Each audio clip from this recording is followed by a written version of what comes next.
Elon Musk's latest project is, like all of his projects, devastating in its awfulness. But this one is particularly bad and particularly dangerous. This one is literally choking the air in Black Memphis neighborhoods. And guess what? He's doing it without a permit. There is a petition online to stop him.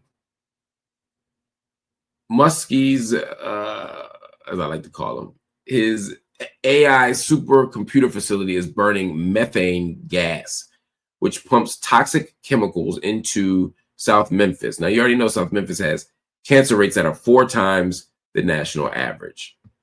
4 times the national average. Now, you may say, why? It's not because Black people or people in Memphis or Black people smoke too much or you know, have all these pre-existing conditions. It's because of environmental racism. That's the point.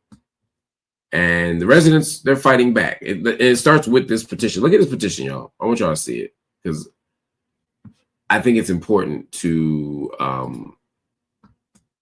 stress our own agency here, to show that we can resist, that we can fight, that we can do things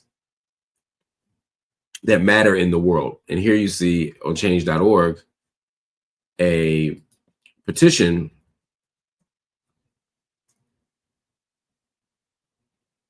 to say, hey, look, XAI cannot place a supercomputer colossus in South Memphis if it's going to drain energy, pollute the air, and threaten the water system.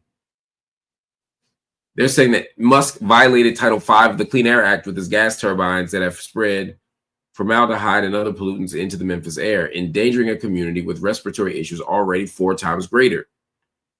They were able to circumvent regulations by placing these 18 gas turbines on mobile units and moving them around the leased site that houses the Colossus supercomputer. So you have an opportunity to call the mayor's office. You have an opportunity to write. You have an opportunity to sign this petition. But what you got to do, what you absolutely must do, what you have no choice but to do, is something. We can't sit on our hands as people die. We cannot sit on our hands as people die. This is clear environmental racism. So what do? Well, you can shut down the plant, or this is something they'll never do. They can switch to clean energy. But you know what? They'll never switch to clean energy. They'd rather shut down the plant. They'd rather do neither, but they got to choose. They're going to shut it down before they clean it up. But that's why this whole Memphis thing is so murky. Because Memphis officials didn't just make a bad choice. They signed an NDA. They signed a non-disclosure agreement with Musk's team. They know that they're leaving the community in the dark. They know that they did something they don't need to do, and they know that they don't want nobody to know. This is what we're dealing with here in Memphis, here in a universe where Elon Musk is the arbiter of all that's good and bad in the world. This is wild.